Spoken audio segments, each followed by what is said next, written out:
Bueno, buenas noches. Me presento, mi nombre es Laura Daniel Salas, yo soy de, de Palmira y voy a estar encargada junto con el profesor Nicolás de realizar la presentación del ejercicio 4 de la tarea 2.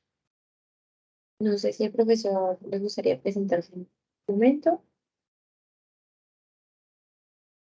Sí, muchas gracias. Muy buenas noches, estudiantes. ¿Cómo están? Me presento, mi nombre es Nicolás Piñeros, pues también soy profesor de Química General. Estoy acompañándolos a algunos de ustedes con el seguimiento en el foro y pues el día de hoy los vamos a acompañar en esta explicación del ejercicio 4 de la tarea 2 para así complementar esta serie de webconferencias y que ustedes tengan todas las herramientas para poder finalizar su tarea de la mejor forma. Profe, adelante. Muchas gracias, profe.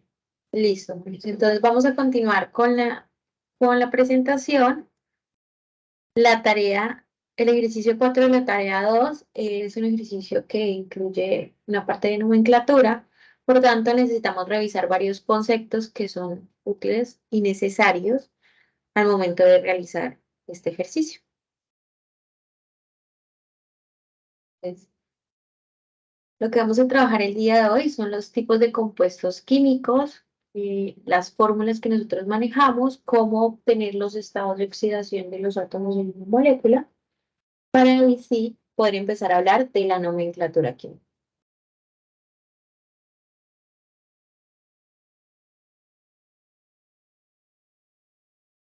Entonces recuerden, por favor, que es muy importante que tengan a mano su cuaderno, su lápiz, su calculadora y sobre todo hoy es muy importante, como en cualquier clase de química, pero más que nunca, la tabla periódica porque la vamos a estar usando bastante en esta web. Entonces vamos a iniciar con los tipos de compuestos químicos. Nosotros tenemos que para poder clasificar los tipos de compuestos químicos, nosotros necesitamos tener claridad en los tipos de enlaces que se presentan en estos compuestos. Nosotros aquí tenemos una tabla periódica. Activar el cursor. Tenemos una tabla periódica donde estamos observando las electronegatividades de los compuestos. El elemento más electronegativo de todos es el flúor, entonces este les sirve como referencia para recordar que siempre la electronegatividad aumenta de izquierda a derecha y de abajo hacia arriba, siendo el flúor el más electronegativo de todos. Para poder hablar entonces de los tipos de enlaces que nosotros tenemos, esto es como un recordatorio de cositas que ustedes ya han trabajado, tenemos que los enlaces covalentes implican que vamos a compartir electrones entre los átomos que dan lugar a la molécula. Y los enlaces iónicos que implican una transferencia de electrones de un átomo a otro para dar lugar a los compuestos iónicos. ¿Por qué recordamos esto? Porque ahorita cuando trabajamos estados de oxidación vamos a ver que es muy importante recordar si estamos trabajando con un compuesto iónico.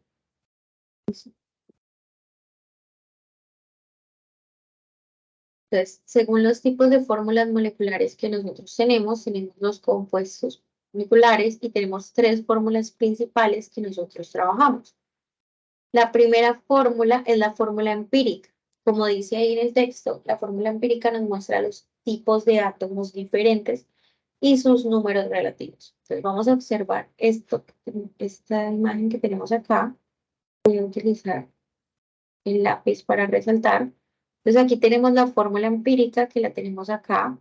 En esta fórmula empírica podemos observar que tenemos carbono, tenemos hidrógeno y tenemos oxígeno. Es decir, que nos está mostrando los diferentes tipos de átomos o los diferentes elementos que se presentan en la molécula. Algo adicional que también nos muestra en la fórmula empírica es este 2. ¿Qué nos está diciendo esa fórmula? Que por cada átomo de carbono siempre van a presentarse dos átomos de hidrógeno y hay un átomo de oxígeno. Luego llegamos acá a la fórmula molecular y si nosotros realizamos una comparación de la fórmula molecular y la fórmula empírica, los principios de acá para que se vea más claro, podemos ver que La fórmula molecular es duplicar la fórmula empírica. En este caso, ¿qué es lo que sucede? Que la fórmula empírica únicamente nos dijo qué átomos y en qué proporción se encontraba, mientras que la fórmula molecular nos dice, pero su molécula específica realmente no tiene un solo carbono, sino que tiene dos. Y como tiene dos carbonos, según la fórmula empírica, pues debe tener el doble de hidrógenos, es decir, va a tener 4 hidrógenos y va a tener a su vez 2 oxígenos. Entonces queda duplicada la fórmula. Y esa sería la fórmula de nuestra molécula. Y por último tenemos la fórmula estructural, que es esta que tenemos aquí en la parte de abajo. Esta fórmula estructural nos muestra a nosotros dónde están ubicados esos dos carbonos que nos mostraba la fórmula molecular. Nos muestra dónde están ubicados los 4 hidrógenos. Los podemos señalar con colores. Entonces, nos decía 2 carbonos, tenemos 2 carbonos. Nos muestra 4 hidrógenos, tenemos 1, 2, 3 y 4 hidrógenos. Y como vemos, nos sobran 2 oxígenos. Recordando que entonces la fórmula estructural y la fórmula molecular, ambos nos están dando qué tipo de elemento y cuántos, pero la estructural nos dice cómo están unidos, cómo están ubicados en la molécula.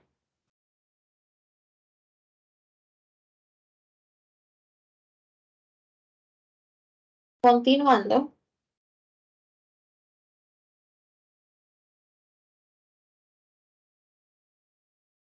vamos siguiendo con los tipos de compuestos y entonces tenemos un compuesto iónico y en el compuesto iónico tenemos la formación de un anión. Recuerden que un anión es un átomo que ha ganado electrones y por ende tiene una carga negativa. Y tenemos la formación de un catión, que es un átomo que ha perdido electrones y tiene carga positiva. Entonces, los compuestos iónicos son los que se forman por la unión de aniones y cationes. Entonces, es muy importante recordar aniones que han ganado electrones, cationes que los han perdido. Y eso les va a dar una cierta carga. Ellos están unidos por fuerzas electrostáticas, que es la que permite la atracción entre ellos, formando así la molécula. Entre estos compuestos tenemos, por ejemplo, el NaCl, que es el que nos están mostrando acá, que es conocido como la sal de cocina. Tenemos las diferentes sales que ustedes van a encontrar en el laboratorio, también en algunos otros compuestos, todo tipo iónico. De ahí vamos recordando ya esos conceptos, podemos pasar a trabajar con los diferentes estados de oxidación.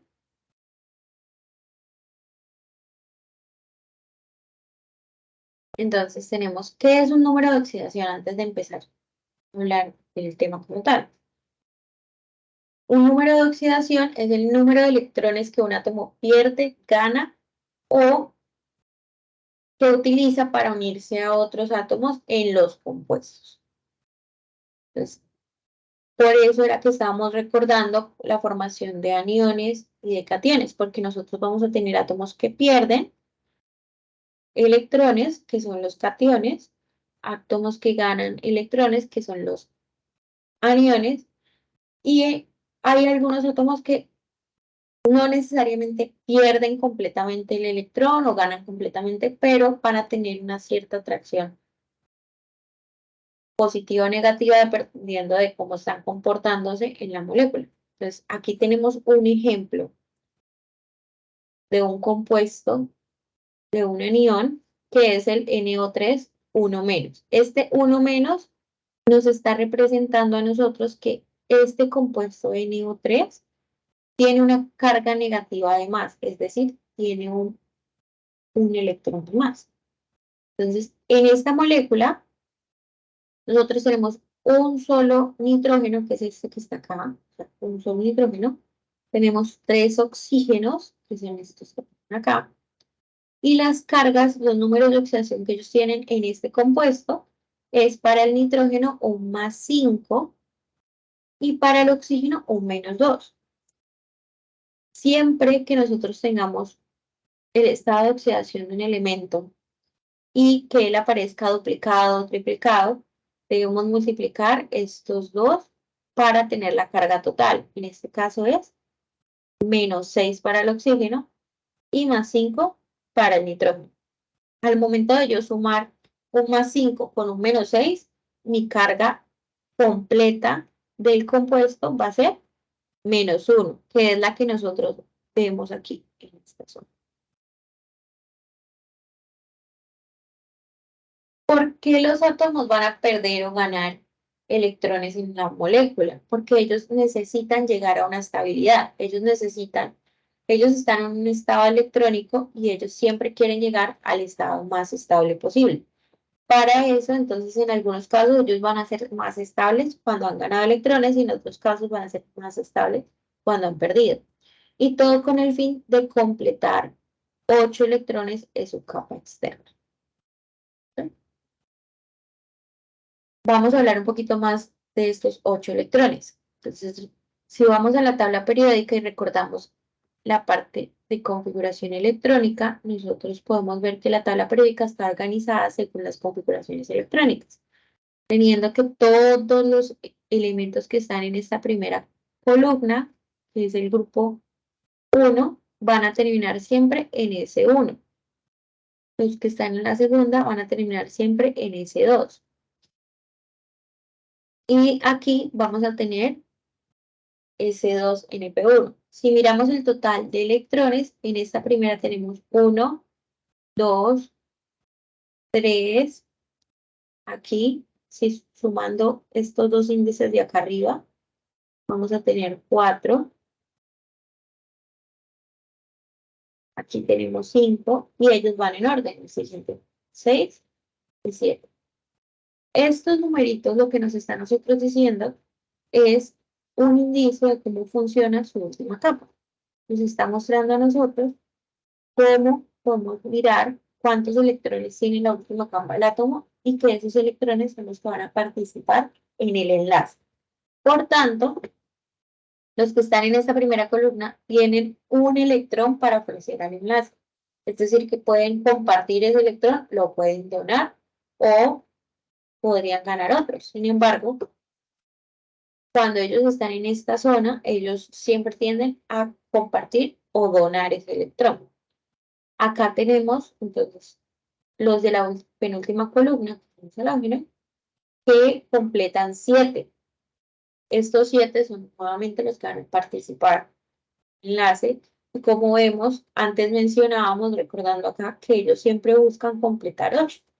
Por eso, si aquí tenemos que él ya tiene 7, pues él va a estar buscando tener uno adicional para completar sus 8. Entonces, vamos a hacer el ejercicio aquí para poderlo ver más claro. Tenemos el litio, que este litio aparece en esta primera columna. Lo vemos aquí. Voy a señalar únicamente el litio. Aquí tengo yo el litio. Y este tiene un electrón en su capa. Si yo con el litio quiero completar los 8 electrones que mencionábamos, pues él realmente le es fácil ganar 7 electrones o él puede, para liberar su capa y dejarla libre, perder ese electrón que tiene. Por tanto, acá tenemos que el litio va a preferir perder un electrón que ganar 7 adicionales. Y por eso es que el litio va a quedar con carga 1 más. Ahora, aquí tenemos el flúor. El flúor, vamos a mirarlo por aquí. Lo tenemos en esta última. Este flúor está aquí con este estado de oxidación y él ya tiene 7 electrones en su capa.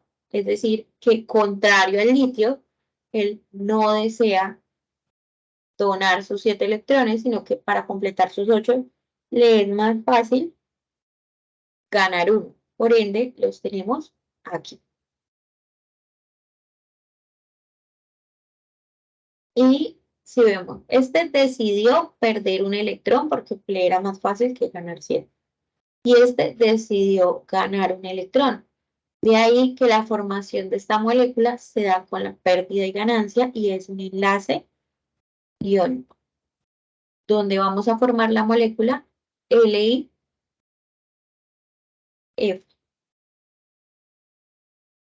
Y los estados de oxidación para el litio sería el +1 y para el flúor sería el -1.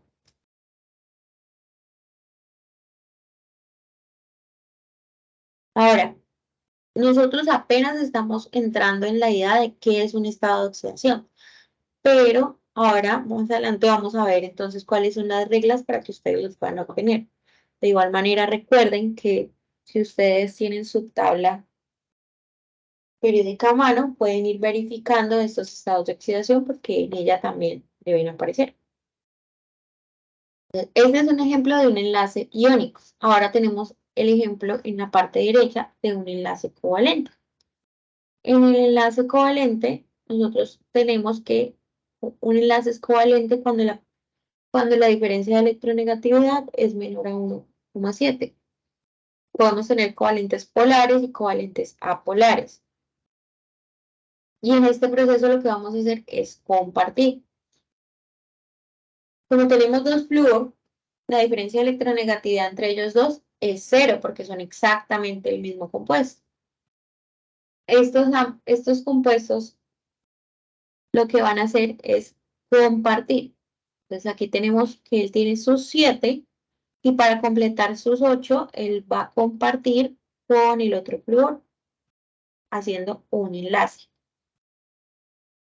y permitiendo que ambos completen así los 7 electrones que tienen alrededor, los 8 electrones que necesitan para el octeto, perdón.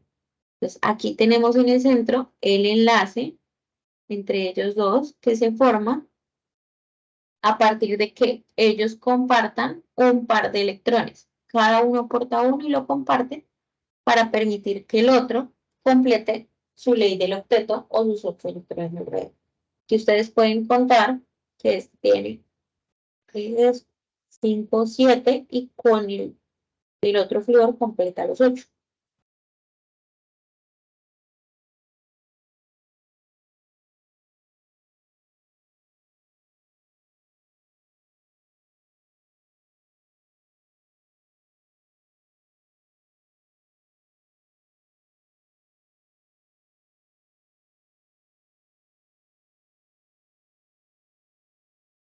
Entonces seguimos aquí, vamos a ver las reglas que son necesarias para poder determinar entonces los estados de oxidación.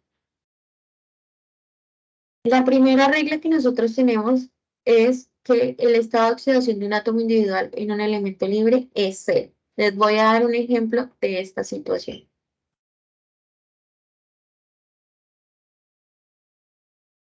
Tenemos, por ejemplo, la siguiente reacción.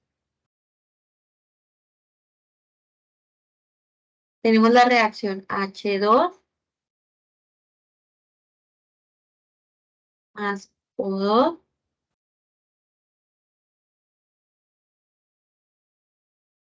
para dar agua.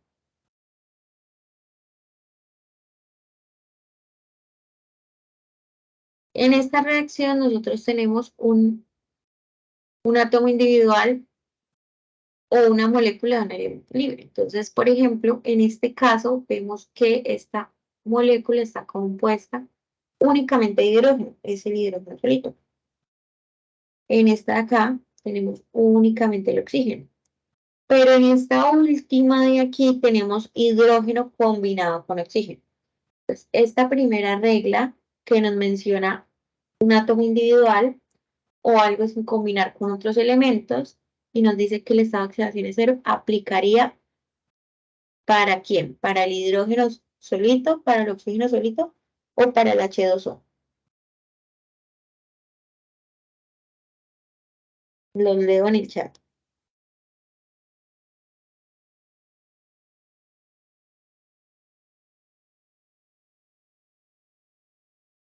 Estamos evaluando esta primera regla de aquí. Sí, la primera regla nos dice a nosotros, el estado de oxidación de un átomo individual de un elemento libre o sin combinar con otros es cero. Sin combinar con otros.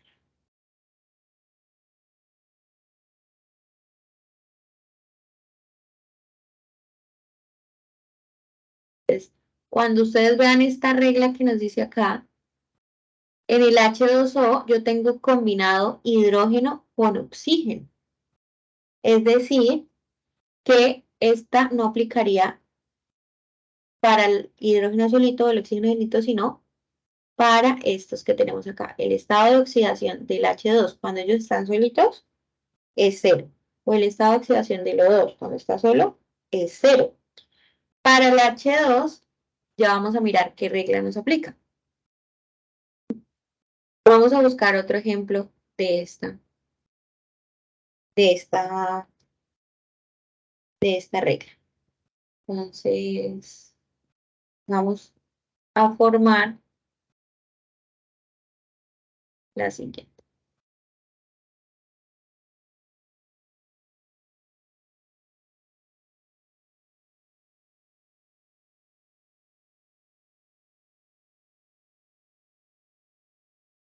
Entonces aquí vamos a hacer la reacción del aluminio con el oxígeno, formando Al2 y O3. Y aquí entonces nosotros tenemos nuevamente esta parte, un átomo individual que no está combinado con nadie más en la molécula. Eso nos da que el aluminio en esta en esta reacción es cero en esta primera parte y que el oxígeno tiene estado de oxidación cero. Si vamos acá, yo a este aluminio individual no le puedo poner el cero, porque él ya está combinado y el aluminio va a tener otro estado de oxidación. Pero acá, como lo encuentro solito y sin combinar, él va a tener estado de oxidación cero. Ahora sigamos con la segunda regla. La suma de los estados de oxidación de todos los átomos en una especie neutra es decir, un átomo aislado en una molécula o en una fórmula es cero. Pero ahí ya ellos nos están hablando de la suma. ¿La suma de quién? Entonces, recuerdan que nosotros habíamos asignado en un ejemplo anterior estados de oxidación individuales. Voy a utilizar esta misma reacción que tengo aquí para completar este ejemplo. El estado de oxidación del aluminio normalmente es un +3. Bueno, siempre es un +3. Y del oxígeno es un -2. Si nosotros calculamos cuánto me da +3 por el 2 que aparece en el aluminio, este me da un +6. Y si calculamos nuevamente con el oxígeno, este me da un -6. ¿Qué pasa cuando yo sumo esos dos totales? ¿Cuánto me da?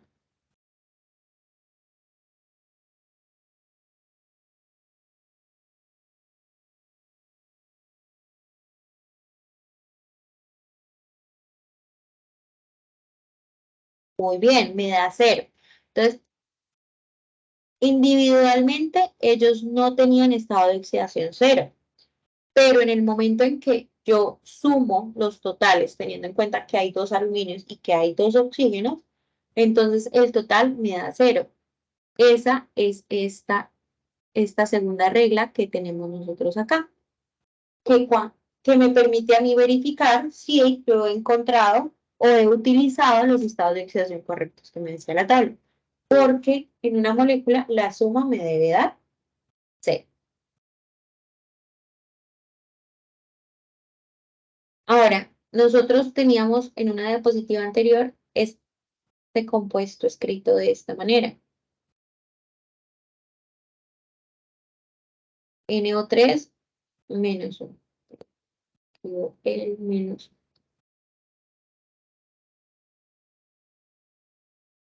NO3, 1 menos. Cuando la molécula, cuando el compuesto traiga este número aquí, así, es donde aplica la parte de la carga de unión. ¿Por qué? Porque ya hay algo que me está diciendo a mí que hubo un cambio y que debo tener en cuenta ese cambio. Es decir, que ahora mi suma no debe dar 0, sino que debe dar ¿cuánto?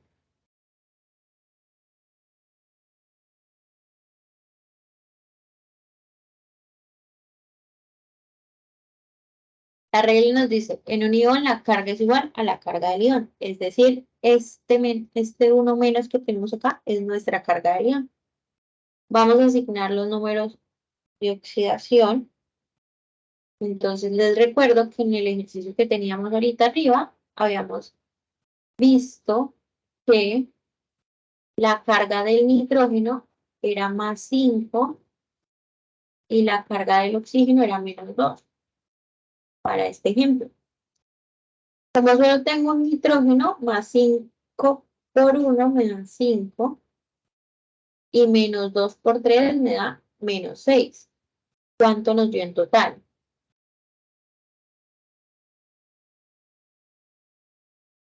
Menos 1, perfecto.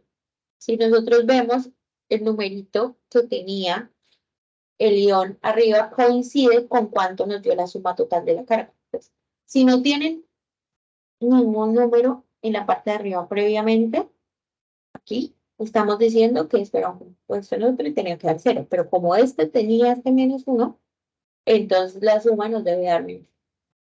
Eso sería la segunda regla.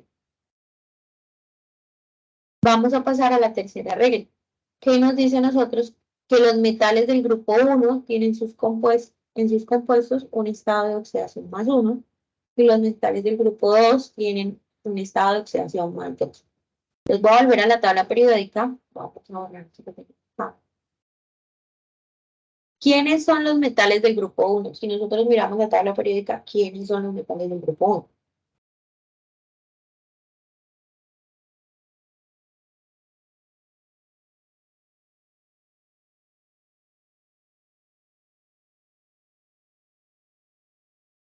El grupo 1 de la tabla periódica corresponde a la primera columna que nosotros vemos acá.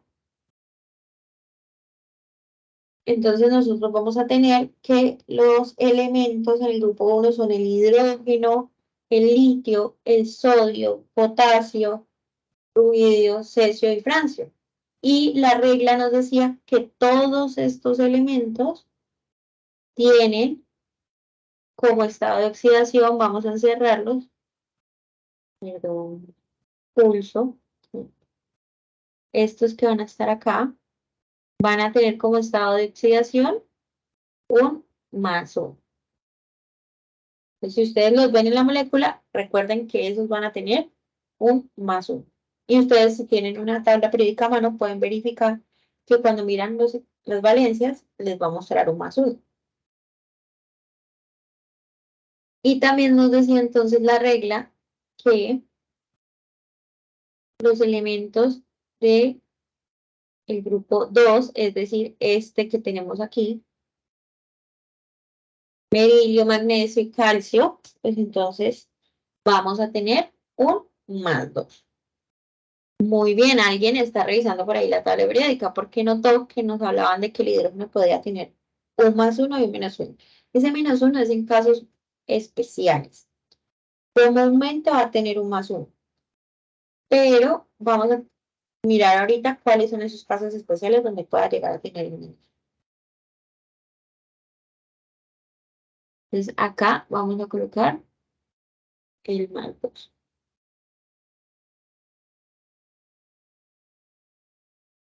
Listo. Entonces volvamos a las reglas.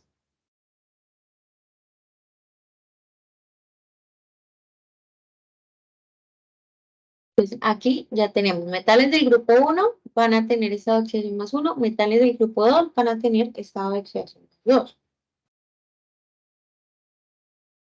Por acá, en el caso 5, referencia a lo que estábamos mencionando.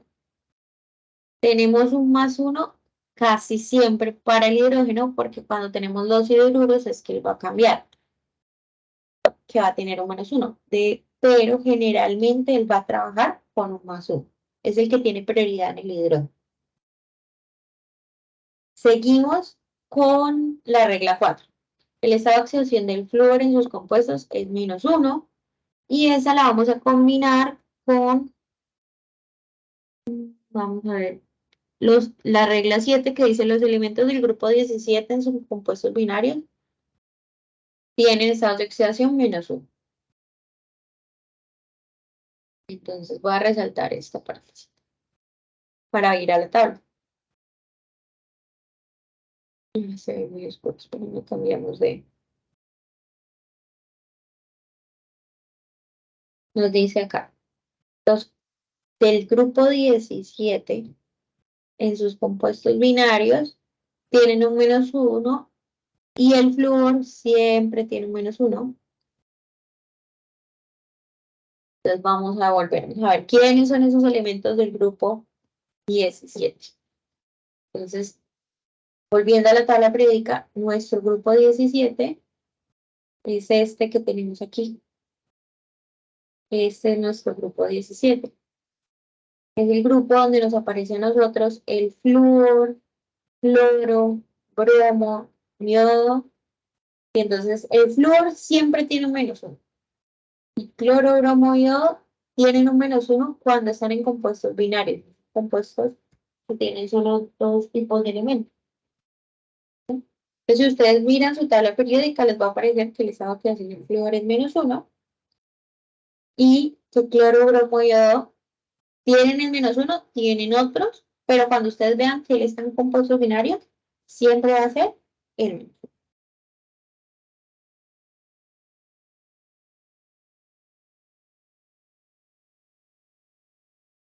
Vamos a la regla 5. El estado de oxidación del hidrógeno en sus compuestos es casi siempre +1, ese ya lo explicamos. El estado de oxidación del oxígeno en sus compuestos es casi siempre -2. Nuevamente, así como el hidrógeno tiene un casito especial, tenemos el oxígeno que también tiene un casito especial, que es -2 y -1, pero generalmente, por decir que no, casi siempre van a tener es el -2 en el oxígeno. Entonces vamos a trabajar aquí con -2 en oxígeno, a menos que sean peróxidos. Pero casi, casi, casi siempre oxígeno -2. Y aquí en el grupo, en la regla 7 nos decían a nosotros que los del grupo 16 generalmente trabajan con -2 en compuestos binarios y los del grupo 15 generalmente trabajan con -3 en compuestos binarios. Aquí lo que sucede con el grupo 16 y 15 es que si ustedes revisan sus tablas, muchos de ellos tienen varios estados de oxidación, entonces esos son buenos que se analicen ya en casos más particulares. Pero las demás reglas son reglas que funcionan siempre o casi siempre.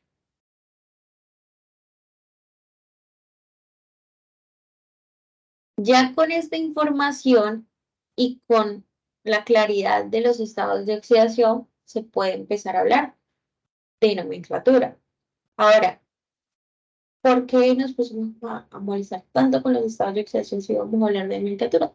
Porque para poder nombrar los compuestos necesitamos tener claro cuál es su estado de oxidación porque va a influir en el nombre que nosotros le coloquemos.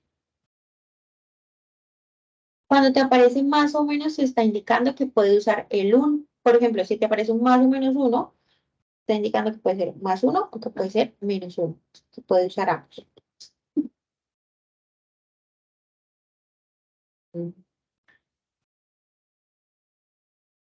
Entonces, la nomenclatura se refiere al nombre que nosotros le vamos a colocar a un compuesto. Es un nombre que debe ser único porque no importa en qué lugar del país, en qué lugar del mundo estemos, nosotros debemos poder identificar un compuesto de la misma manera en cualquier lugar.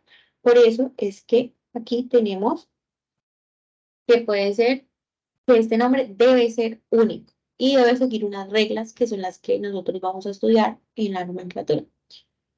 Entonces, la nomenclatura está asociada con los nombres de los elementos. Esta nomenclatura me va a permitir a mí identificar qué elementos hay en la molécula y su clasificación, cómo están organizados en la molécula, o sea, qué función están ocupando en la molécula. Entonces, el profesor Nicolás va a empezar a explicarles sobre nomenclatura. Perfecto.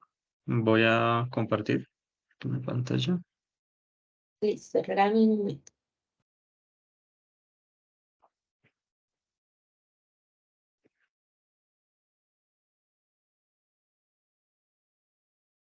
Listo, creo que ya se está viendo la pantalla, ¿cierto? Sí, profe, ya lo vemos. Bueno, perfecto. Entonces, para continuar con el tema de nomenclatura, vamos a tener en cuenta que la UPAC, pues, es la Unión Internacional de Química Pura y Aplicada, y en ella nos dicta unas reglas para poder nombrar los compuestos. Como comentaba la profe Laura, los compuestos deben tener un nombre único, pero tenemos distintas formas de nombrarlos o distintos tipos de reglas que vamos a ir viendo a medida que avancemos.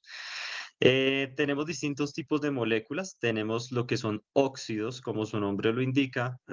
Son elementos, son moléculas que se forman al reaccionar con oxígeno. Por eso se llaman óxidos. Y tenemos dos tipos de óxidos. Cuando un no metal reacciona con oxígeno, nos da un óxido ácido, que también se conocen como anhídridos, o cuando un metal reacciona con oxígeno y genera un óxido básico. ¿Listo? Las segundas moléculas que podemos obtener son los hidróxidos. Los hidróxidos se generan cuando un óxido básico, quiere decir el óxido generado entre un metal y oxígeno, reacciona con agua. Cuando reaccionan con agua, genera un hidróxido. Estas fórmulas que estamos viendo aquí en la parte superior es la reacción, no con elementos, sino simplemente con unas letras que indicarían si es metal o no metal. Por eso el NM es no metal y el M es metal o la O si es oxígeno. Y aquí vemos una de las características de los hidróxidos. Se forma este ion hidroxilo que va acompañado de un oxígeno con un hidrógeno y ahorita vamos a ver su estado de oxidación como ion. La tercera molécula que trabajamos son los ácidos. Los ácidos, existen dos tipos de ácidos, ácidos hidrácidos y ácidos oxácidos. El primero se genera entre hidrógeno y la unión de un no metal, la reacción de un no metal, hidrógeno y un no metal. Este caso no lo vamos a ver en las guías. El caso que nos concierne o que está consignado en la guía a resolver es el segundo, en donde tenemos que un óxido ácido, que es la reacción de un no metal más oxígeno, reacciona con agua y nos genera un ácido oxácido, que tiene pues esta forma, que si nos memorizamos un poco la forma en cómo van organizados los elementos, vamos a tener una mayor facilidad de organizar las moléculas. Iniciamos con hidrógeno. El coeficiente ácido va a ser estequiométrico dependiendo del estado de oxidación de los otros elementos. El no metal y el oxígeno hacia el final. Esta va a ser la forma de este tipo de ácido oxácido. Y la última molécula que vamos a trabajar son las sales. Las sales se generan de la reacción de un ácido con una base, generándonos normalmente una sal binaria y agua. Entonces vamos a empezar a ver eh, el tema de la nomenclatura. Entonces vamos a arrancar con los óxidos. Estas son las tres nomenclaturas que les comentaba que la IUPAC nos indica. Tenemos la tradicional, la stock y la sistemática. Vamos a empezar a ver pues las individualidades de cada una de ellas. Vamos a arrancar por cómo se nombran los óxidos, teniendo en cuenta que existen dos tipos de óxidos, ¿cierto? Para la nomenclatura UPAC, perdón, para la nomenclatura tradicional, se utilizan prefijos y sufijos. Prefijos son los que van antes de iniciar a nombrar el compuesto y los sufijos son los que terminan. Los prefijos que utiliza la nomenclatura tradicional son hipo y per, y los sufijos son oso e ico. Y hay unas ciertas combinaciones. Los estados de oxidación son súper importantes para poder emplear de forma correcta estas nomenclaturas. En este caso de la nomenclatura tradicional, cuando usamos prefijo hipo y sufijo oso, solo lo vamos a emplear cuando el metal o el no metal tengan estado de oxidación +1 o +2. Cuando tengan estado de oxidación +3 o +4, simplemente se va a usar el sufijo oso. Cuando los estados de oxidación sean +5 y +6, el sufijo va a ser ico. Y cuando tengamos estados de oxidación +7 y +8, vamos a usar un prefijo per y un sufijo ico. En este caso, en este ejemplo, en donde tenemos cromo con estado de oxidación +2, recuerden que los estados de oxidación siempre los ponemos en la parte superior como un superíndice. El cromo tiene +2 y el oxígeno, como explicaba la profe Laura, casi siempre trabaja con un estado de oxidación -2. Aquí hay varias cosas que vamos a garantizar primero, que estaban en las reglas. Lo primero es que toda molécula debe ser neutra. Por tanto, si tengo un cromo, este estado de oxidación +2 por este 1 me va a dar que el cromo tiene estado de oxidación +2. Y como tengo un oxígeno, solo uno, aquí nos indica este 1, por su estado de oxidación que es -2, quiere decir que la carga total del oxígeno sería -2. Y +2 más -2 nos va a dar 0. Quiere decir que esta molécula es neutra. Eso es un factor de revisión en cada uno de los ejemplos. Si alguna molécula no les da neutra, es que están cometiendo algún error. Siempre deben ser neutras las moléculas. ¿Listo? Si no son neutras, ¿qué indica? Indicaría que hay algún electrón por allí de más que se puede tanto ceder o se pueden capturar otros electrones. Quiere decir que sigue siendo una molécula reactiva. Por eso tenemos que tener en cuenta que esto siempre sume cero, que los estados de oxidación globales den cero cuando se sumen entre ellos. Ahora, ¿cómo vamos a nombrar esta molécula? Vamos a hacer uso de la nomenclatura tradicional. En la tradicional siempre arrancamos con la palabra óxido, ya sea un óxido básico o un óxido ácido. Vamos a arrancar con la palabra óxido y dependiendo del estado de oxidación del metal o el no metal, vamos a usar prefijos y sufijos. En este caso, +2 nos indica que deberemos usar un sufijo, un prefijo hipo y un sufijo oso. Y pues la raíz de del elemento que está conformando esta molécula. En este caso tendríamos hipo, crom, hace referencia al cromo, y terminamos en oso. Por esto necesitamos conocer muy bien los estados de oxidación en la nomenclatura tradicional. En la nomenclatura stock es aún más fácil. Tenemos el caso aquí tenemos dos cobres con estado de oxidación +1, aquí estamos trabajando con estado de oxidación +1, y el oxígeno trabajando con estado de oxidación -2. Hacemos las multiplicaciones, 2 por +1, +2 positivo, 1 por -2, -2 negativo. Cuando lo sumamos nos da 0 global, quiere decir que la molécula es neutra. Entonces, hasta ahí vamos bien y ahora lo vamos a nombrar. Por la nomenclatura stock, también siempre arrancamos con la palabra óxido. ¿De quién? De el metal o el no metal que estemos trabajando. En este caso sería óxido de cobre.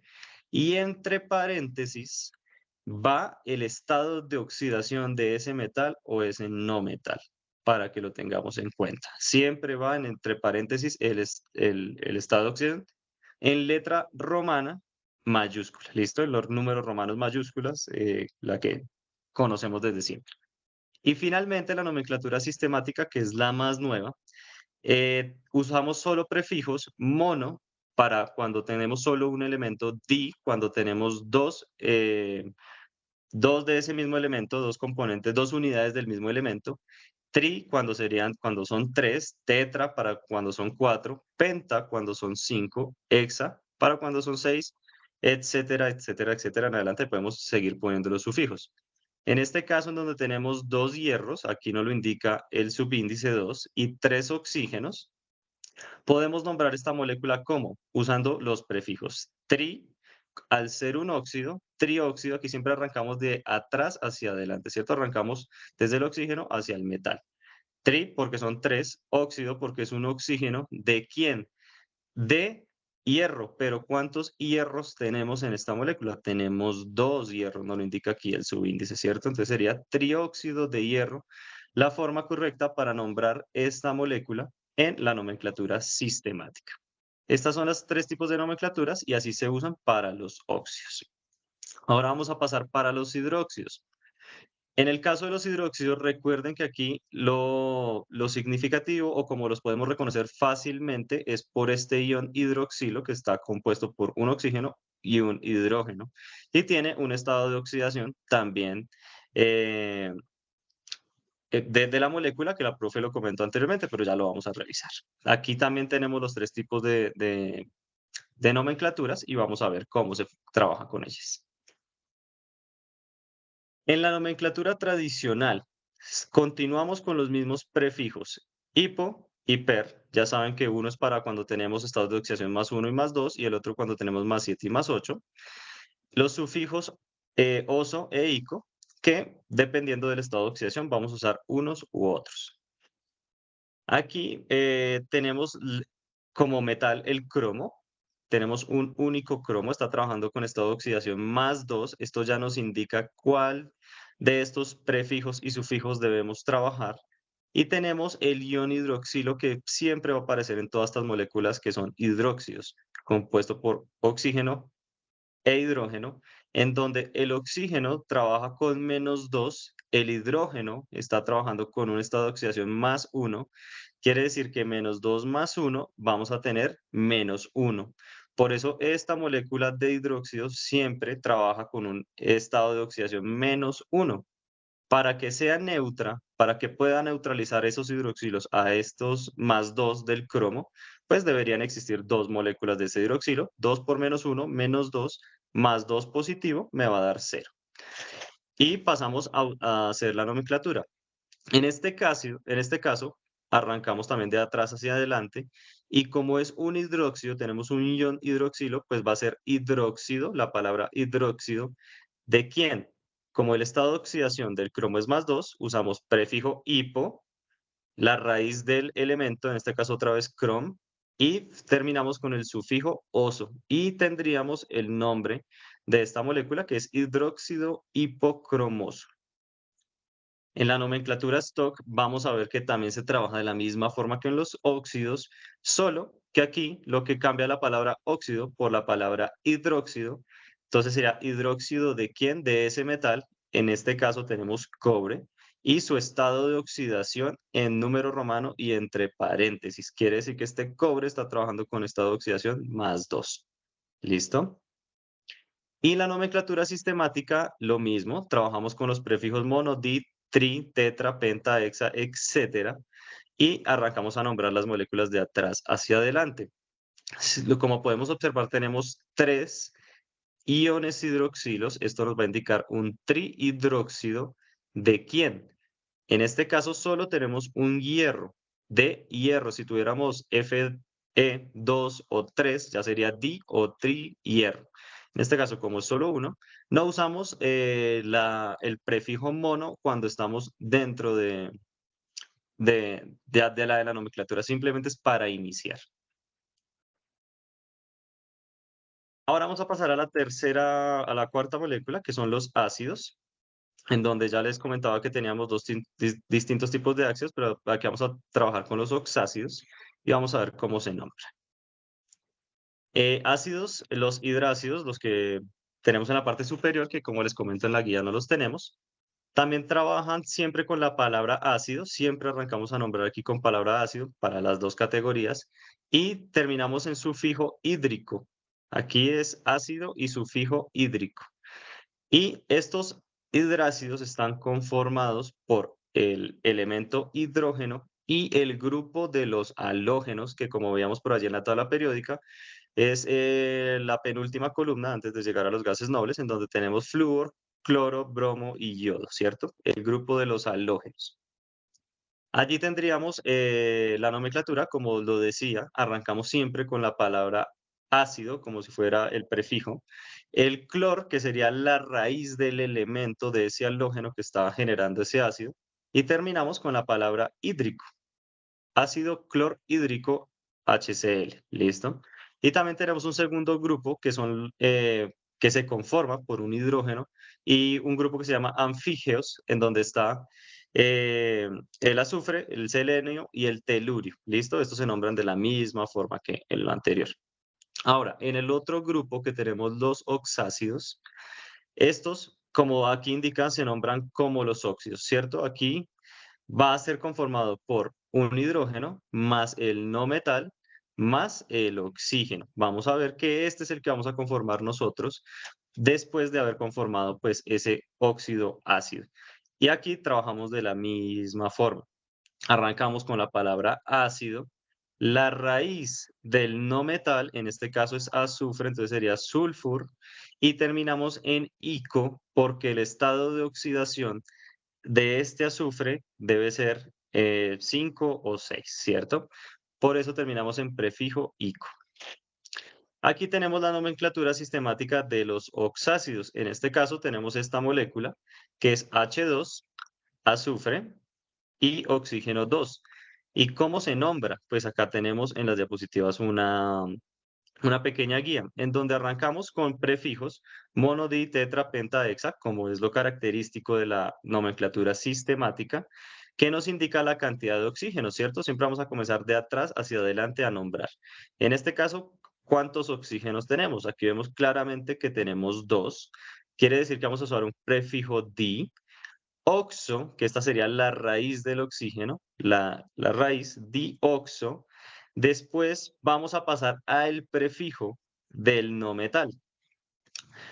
En este caso, como si solo tenemos un metal, una unidad de ese elemento no metálico, no vamos a usar la palabra mono porque no es la forma correcta, ¿listo? A pesar de que aquí está el prefijo mono, vamos a arrancar siempre desde di o tri. Es muy raro conseguirlos, pero pues hay algunos casos.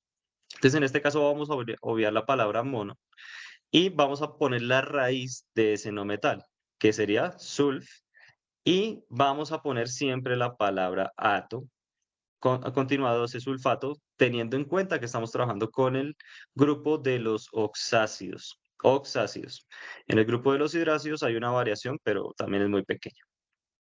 Después vamos a poner entre paréntesis y en número romano el estado de oxidación de ese no metal, que en este caso debe estar trabajando ese azufre con +2. Y terminamos siempre con la palabra de hidrógeno. Entonces, esta es la forma de nombrar esos ácidos por la nomenclatura sistemática. ¿Listo? Y finalmente las sales, que como recordarán son las que se forman entre la reacción de un ácido y una base, quiere decir un hidróxido. Vamos a obtener también las tres formas de nombrarlos, tanto por la nomenclatura tradicional, stock y sistemática. Si se dan cuenta, usamos en la tradicional siempre los mismos prefijos hipo, per, sufijos oso e ico, dependiendo del estado de oxidación de la molécula. Como van dándose cuenta, las reglas no cambian, cambian algunas palabras dentro de la nomenclatura, pero los prefijos y los sufijos se mantienen dependiendo de cada tipo de nomenclatura. En este caso tenemos otra vez el cromo como un metal, tenemos su estado de oxidación +2 y tenemos el bromo, tenemos dos bromos, este es un número 2 con su estado de oxidación, perdón, -1. 2 por -1 -2 más estos dos nos da 0, ¿cierto? Quiere decir que la molécula es neutra y vamos a poder nombrar. Aquí siempre vamos a iniciar con la raíz del no metal que tenemos en la parte de atrás. Entonces sería brom por bromo, el sufijo uro, aquí siempre va a ser constante, y como el estado de oxidación del cromo es +2, pues vamos a usar el prefijo hipo, la raíz del cromo, crom, y el sufijo oso. Entonces, la forma de nombrar esta molécula o su nombre característico en la nomenclatura tradicional es bromuro hipocromoso, teniendo en cuenta estados de oxidación y las reglas de la nomenclatura tradicional. En la stock trabajamos de la misma forma. Vamos a tomar la raíz del no metal, en este caso fósforo, entonces por eso sería fos. Terminamos en uro, fosfuro, ¿de quién? Del metal, en este caso cobalto, y entre paréntesis y número romano su estado de oxidación, que en este caso está trabajando con +2. Aquí podemos verificar también la neutralidad de la molécula, en donde 3 por 2 me va a dar -6, -3 por 2 -6, y 3 por 2 positivo, 6 menos 6, 0. Y en la nomenclatura sistemática también tenemos nuestros prefijos, y vamos a empezar a nombrar de atrás hacia adelante, como en las demás, en donde tenemos dos nitrógenos. Entonces vamos a tener el prefijo di, la raíz nitr, y terminamos en el sufijo uro, dinitruro. ¿De quién? De hierro, pero como tenemos tres hierros, vamos a usar el prefijo tri. Entonces va a ser dinitruro de trihierro. Y aquí en el mismo caso tenemos otra sal, en donde tenemos un oxígeno. En este oxígeno vamos a ver que también lo mismo, arrancamos de atrás hacia adelante a nombrar. ¿Cuántos oxígenos tenemos? Aquí nos indica el denominador 2. Quiere decir que vamos a usar un prefijo di. ¿De quién? Como es oxígeno va a ser dioxo. Después pasamos al no metal, sulf, de azufre, de sulf, y terminamos en la raíz ato. ¿Listo? Todos estos iones que contengan oxígenos van a terminar en ato y no van a terminar en uro. Aquí es donde ingresan a trabajar este elemento oxígeno. Esa es la mayor diferencia aquí. Lo mismo, entre paréntesis ponemos el estado de oxidación de ese no metal y terminamos de ¿quién? De hierro, que es nuestro metal. ¿Listo? Esa sería la forma de nombrar en la nomenclatura sistemática. Ahora bien, vamos a realizar un pequeño ejemplo en Word. ¿Por qué en Word? Porque he visto que muchos sufren bastante a la hora de usar el editor de ecuaciones de Word, el cual es necesario, les va a servir muchísimo, no solo para este curso, sino para todos los cursos que tengan de aquí en adelante. ¿Listo? Entonces, ¿cómo se usa el editor de ecuaciones? Aquí en la parte superior, donde tenemos el menú de trabajo de Word, tenemos una pestaña que dice insertar. Y por aquí tenemos una opción en la parte, casi que en la última, que dice ecuación. Si yo me paro en alguna parte del documento y le doy clic en ecuación, se me va a activar primero, todo este menú en la parte superior, y segundo, va a existir un nuevo espacio acá en el documento en donde me dice escriba la ecuación. ¿Para qué nos sirve el editor de ecuaciones de Word? Como pueden ver, podemos usar subíndices, superíndices. Para este tipo de casos, química general funciona mucho. Podemos escribir fácilmente los estados de oxidación y la cantidad de elementos que tenemos en una molécula. Adicionalmente, también vamos a poder ingresar pues ecuaciones más complejas que aquí para esta clase no les van a servir. Aquí lo que más le vamos a dar utilidad es a eso, al uso de superíndices y subíndices. Los pueden digitar directamente de este menú o también se pueden obtener con algunos comandos del teclado, que pues ya les voy a hacer el ejemplo. Antes de iniciar con los comandos, quiero que vean cómo debería verse este último punto desarrollado en las guías, en donde tenemos la conformación de la molécula. Voy a acercarme un poco acá. Para este primer caso, si se dan cuenta, esto reproduje la misma tabla, simplemente con otros metales y no metales. Este primer caso como metal tenemos cobre con estado de oxidación +2 y un no metal, azufre, que va a trabajar con estado de oxidación +6. Esto es lo que encuentran ustedes en ese ejercicio 4. Esto ya está indicado, simplemente tienen que hacer uso de esta información para resolver el ejercicio. Usando el editor de ecuaciones, vamos a poder poner el elemento con su respectivo estado de oxidación, en este caso cobre +2. Como vamos a realizar o a generar el óxido básico, y aquí les indica que es el metal, aquí también se les pone la reacción que es un metal, reacciona con oxígeno y me genera esta molécula de óxido. Pero aquí tenemos que tener en cuenta varias cosas. Primero, la regla de que las moléculas que se generan deben ser neutras. Y la segunda, que vamos a hacer el uso de la regla de cruzar los estados de oxidación en cruz, que como lo mostraba la profesora Laura en la diapositiva anterior. Entonces, ¿cuál es la forma de de un óxido básico? Va a ir el metal acompañado de oxígeno, cobre acompañado de oxígeno. Y vamos a cruzar los superíndices. Como el cobre tiene superíndice +2, vamos a trasladárselo al oxígeno, por eso quedaría aquí con un subíndice 2. Y como el oxígeno tiene un superíndice -2, también se lo vamos a trasladar al cobre, aquí ese subíndice que sería 2. Tenemos 2 cobres y 2 oxígenos. Pero por allí, pero antes de pasar a lo que les voy a decir, vamos a garantizar, vamos a verificar que esto sí de cero. 2 por más 2, 2 por 2, 4, más 4 positivo, y 2 por -2, -4 negativo, si lo sumamos me da cero. Quiere decir que esta molécula es neutra, es correcta, pero si la nombro así tal como está, no va a estar correcta. ¿Por qué? Porque hay una regla de la nomenclatura que dice que cuando tenemos subíndices pares, debemos llevarlos, dividirlos por un número para obtener el mínimo denominador. En este caso, pues como ambos son 2, los dividimos ambos en 2 y obtendríamos que tenemos solo un cobre y un oxígeno. ¿Listo? Ahora sí, cuando hacemos esta verificación, esa disminución de denominador, vamos a poder nombrar la molécula. ¿Cómo la nombramos? Arrancando de atrás hacia adelante, como nos indicaban las tres nomenclaturas. En el caso de la sistemática, recuerden que vamos a usar los prefijos mono, di, tri, listo. Entonces, en este caso, tenemos ¿cuántos oxígenos? Aquí en el subíndice no aparece, pero si se lo pusiéramos sería uno, solo que los unos nunca se ponen.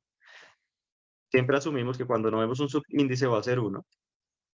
Entonces, el prefijo sería mono, óxido, porque es un oxígeno. ¿De quién?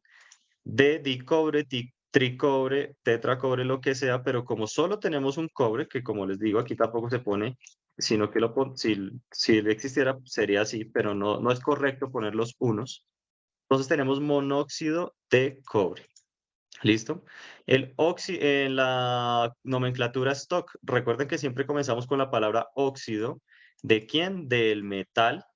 Y entre paréntesis y en números romanos ponemos el estado de oxidación con el que trabaja el cobre. Como podemos ver, aquí la molécula está trabajando con estado de oxidación +2, ¿cierto? Ese elemento tiene estado de oxidación +2. Entonces ponemos el número 2 en romano. Y en la nomenclatura tradicional, recuerden que aquí vamos a usar los prefijos hipo, oso, ico, per ico, dependiendo del estado de oxidación. Si recuerdan, para un estado de oxidación +1 y +2 debemos usar prefijo hipo y sufijo oso. Pero como estamos hablando de un óxido, siempre arrancamos con la palabra óxido y ahí sí aplicamos el prefijo hipo, la raíz del metal, en este caso cromo, digo cobre, eh, cupri, cuproso, perdón, acá está mal, como es cobre es crup, y terminamos con el sufijo oso. ¿Listo? Óxido cuproso, cuproso. Y esa sería la forma de llamar, de nomenclar esta molécula óxido básico por las tres distintas nomenclaturas. Si continuamos, para obtener el óxido ácido en el que vamos a hacer reaccionar un no metal con oxígeno, seguimos la misma ruta. En este caso, ese azufre está trabajando con estado de oxidación +6, que nos lo dice el ejercicio. Como lo vamos a hacer reaccionar con oxígeno, sabemos que el oxígeno siempre trabaja con -2 a menos de que sea un peróxido, en este caso no es. Vamos a hacer el cruce de los superíndices a los subíndices, quiere decir que este +6 va a pasar al subíndice del oxígeno 6 y este -2 va a pasar al subíndice del azufre 2. Y aquí volvemos a tener el mismo caso. Tenemos un número, dos números en los subíndices que se pueden reducir por un mínimo común divisor, ¿cierto? Entonces, si los dividimos por 2, en este caso 2 sobre 2 me daría 1. Como saben, el 1 ya les indiqué, no se pone. Y el 6 dividido 2, pues me da 3. Y esta sería la molécula con los subíndices reducidos. Ya no lo puedo reducir más de allí, ¿cierto? Entonces, ahora sí, verificamos que la molécula sea neutra. ¿Cuántos azufres hay? 1. 1 por 6 positivos, 6 positivo. El oxígeno, entonces tenemos 3 por menos 2, 3 por 2 menos 6, más 6 positivo, pues me da 0. La molécula es neutra, lo que quiere decir que vamos bien, ¿cierto? Y ahora lo nombramos por las tres nomenclaturas. Arrancamos de atrás hacia adelante. En el caso de la sistemática, como tenemos 3 oxígenos, va a ser trióxido, porque son 3 oxígenos. ¿De quién? Del no metal. En este caso estamos trabajando con el no metal. ¿De quién? De azufre. ¿Listo? Pasamos a la nomenclatura stock. Lo mismo, de atrás hacia adelante, arrancamos con la palabra óxido. ¿De quién? De ese no metal, y entre paréntesis ponemos el estado de oxidación en números romanos. En este caso es 6. El número romano 6 es una V y una I mayúscula. Y en la tradicional, aquí podríamos también poner óxido sulfúrico, pero a este grupo de los no metales reaccionando con los oxígenos se les conoce como anhídrido. Entonces la palabra óxido se reemplaza por anhídrido y ponemos la raíz del no metal, sulfurin, y terminamos con el sufijo dependiendo del estado de oxidación. Recuerden, estados de oxidación más 5 y más 6 terminan en ico, en ico. Si fuera más 7 más 8 debería haber un prefijo per. En este caso sería sulfúrico, anhídrido sulfúrico. Si pasamos a las bases, como les comentaba aquí, es la formación de este ion hidroxilo, el que vamos a ver claramente. Entonces, ¿qué reacciona aquí?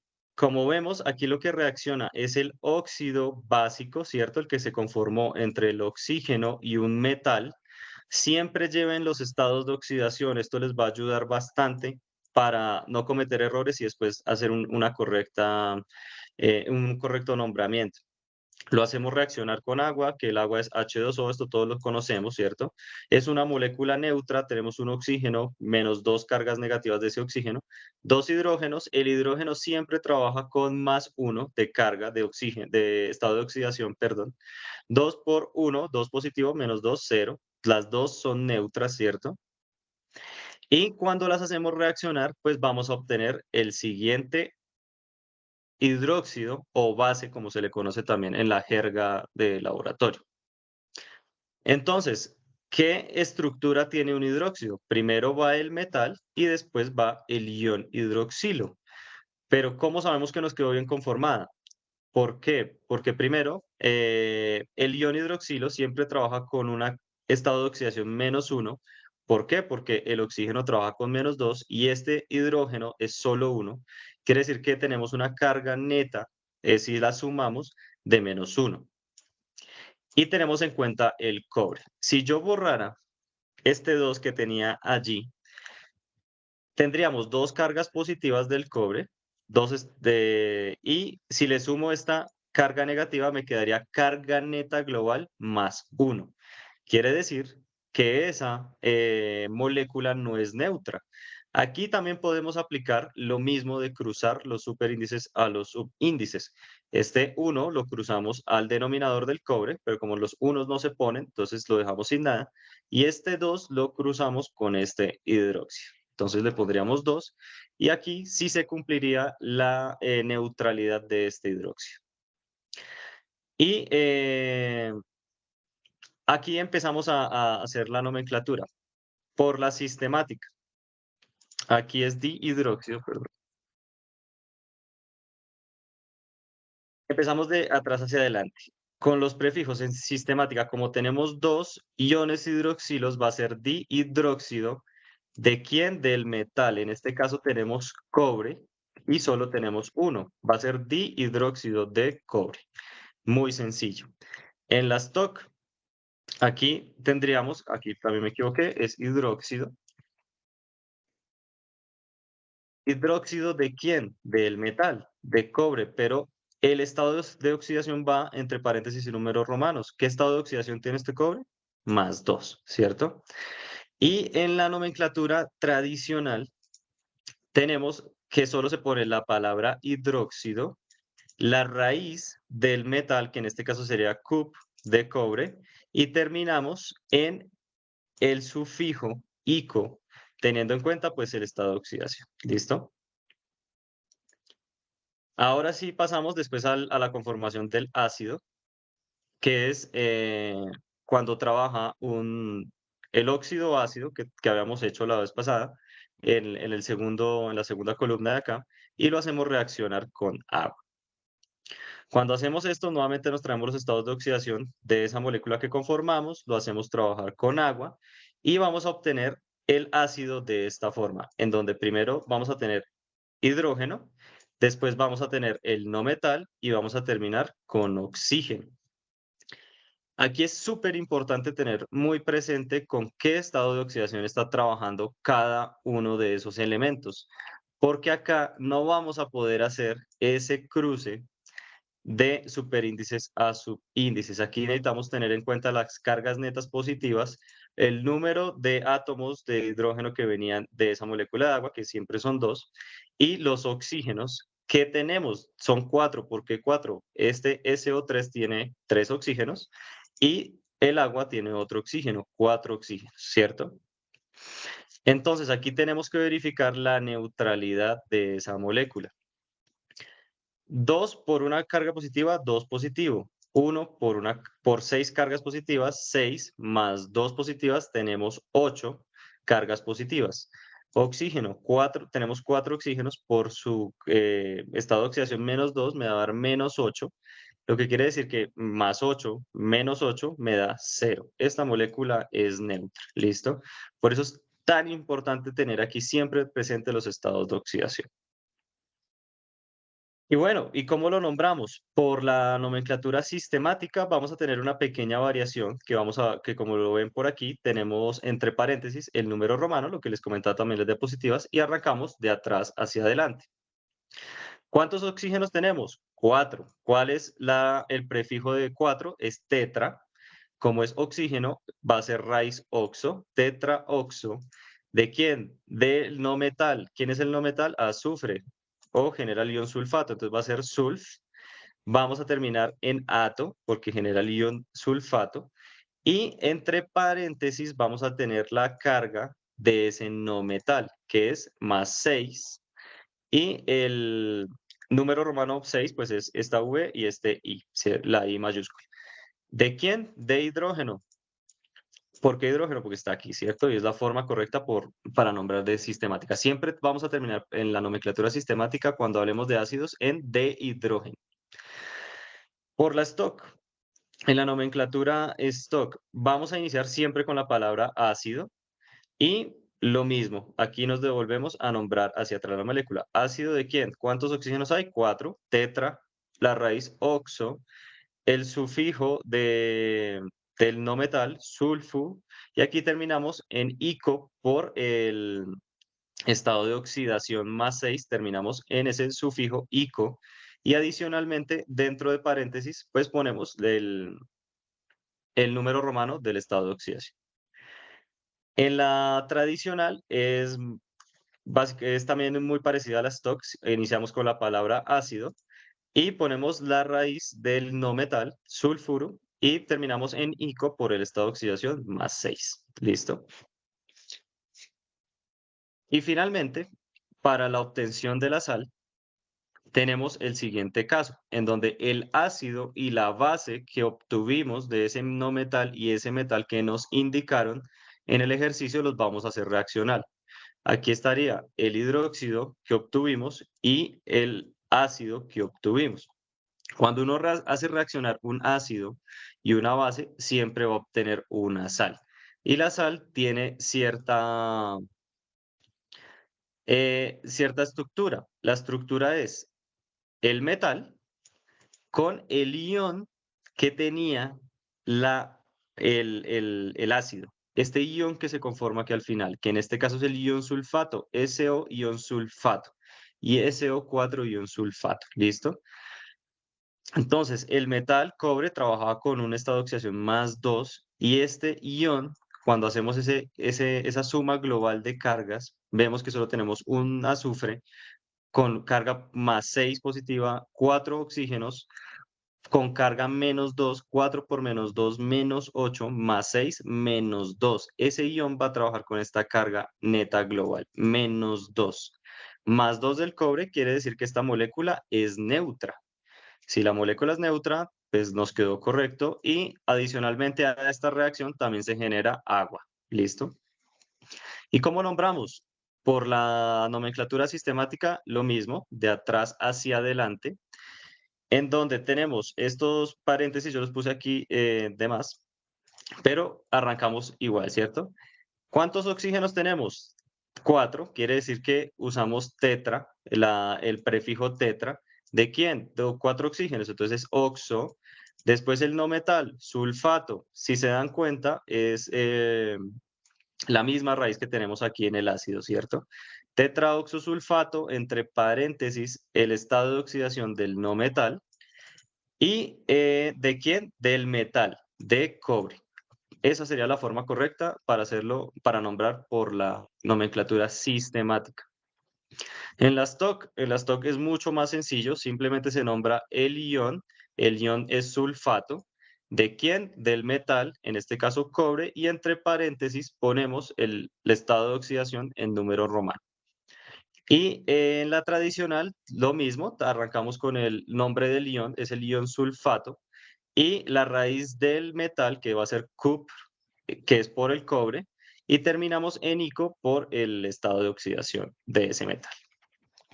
Listo, esto sería todo. Creo que la reunión vamos un poco más larga. Trae aquí un par de ejemplos, pero si los hacemos, creo que se nos va a alargar muchísimo la reunión y esta grabación va a quedar muy larga. Entonces yo creo que los vamos a dejar hasta aquí. Yo les voy a resolver los ejemplos y se los compartimos en la presentación. Con la grabación se los compartimos. Profe Laura, no sé si tengas Hola, profe. alguna objeción. Profe, es que veo que hay una duda en el chat y me gustaría aclararla aprovechando este espacio, porque una Sí, persona tiene una duda sobre cuando se usa hipo, oso, ico. Bueno, lo que sucede es que no se puede decir que siempre que sea una valencia el número uno es hipo o siempre que sea el número dos es oso y demás, porque esa es como la confusión que tienen. Entonces, no sé si les puedes como aclarar ese pedacito para que ellos vean la clasificación. sí, bueno, es que depende del estado de oxidación y normalmente pues esos son los prefijos que se usan, ¿cierto? Cuando estás en más uno, más dos, pues se debe usar hipo con ese sufijo, el prefijo hipo y termina en oso. Cuando tenemos más 3 más 4 usamos siempre oso y más 5 más 6 terminamos en ico. Y el caso 7 que sobre todo es para cuando trabajamos con cloro o los últimos elementos de esta última columna, vamos a usar el prefijo per y terminado en el sufijo ico. Pero depende mucho, mucho, mucho del estado de oxidación. No sé si me hice entender, profe, o tú me ayudas. No, no, no entiendo. No, creo que espero que lo clare. No sé si la persona nos puede confirmar si de pronto quedó un poquito más claro. Por otra parte, te estaban preguntando sobre qué nomenclatura usan en la tarea. En la tarea se les solicita la nomenclatura IUPAC, que sería la sistemática. Sin embargo, en mi caso, y como aclaraba la profe Ana en el chat, y no sé si sea el caso del profe Nicolás, lo que yo verifico es que ustedes usaron de pronto la nomenclatura que les quedó más cómodo, pero que sea correcta. Es decir, si usted nombró Sí, un ácido, pues que sea la que usted se sintió más cómodo, pero que quede bien nombrada. sí, bueno, pues lo ideal aquí es que practiquen las tres, ¿no? O sea, ¿por qué? Porque en la vida real, cuando estén en los laboratorios, puede que encuentren los frascos, los tarros de reactivos, con alguna de las tres nomenclaturas. No siempre se van a encontrar la sistemática, no siempre se van a encontrar la tradicional. Entonces aquí lo importante es conocerlas todas, no casarse solo con una. Sí que unas son la evolución de las otras, pero hoy en día todas se encuentran las tres tipos de nomenclaturas en los laboratorios para que lo tengan muy en cuenta. Sí, es muy importante lo que dice el profe Nicolás, porque por lo menos uno encuentra que hay ciertos reactivos que es más común encontrarlos siempre con la sistemática, pero por ejemplo los ácidos casi siempre aparecen con la tradicional. Entonces uno tiene que acostumbrarse a usar la una o la otra en el contexto ya real. Es correcto, sí. Entonces, la invitación es a que practiquen los tres tipos de nomenclaturas, porque esto les va a ayudar mucho para cuando estén trabajando en los laboratorios, cuando se enfrenten al trabajo de laboratorio. Bueno, pues, profe, creo que eso sería todo. Dejamos hasta aquí para que la grabación no quede más larga. Y pues en los CIPAS nos encontramos nuevamente cada uno con sus profesores y allí pueden aclarar las dudas. Recuerden que para los CIPAS traten de hacer primero los ejercicios para que resuelvan las dudas allí. Si llegan sin resolver el ejercicio, es como ir a preguntar lo que aún no se sabe, ¿cierto? Pueden hacer preguntas más directas, más precisas si tratamos de resolver los ejercicios antes. Bueno, profe, muchas gracias a ustedes también por asistir. Esperamos verlos en las FIPAS. Y cualquier duda, recuerden que nos encuentran en los correos, en los mensajes del campus o en los chats de Teams. Que estén muy bien a todos. Hasta luego.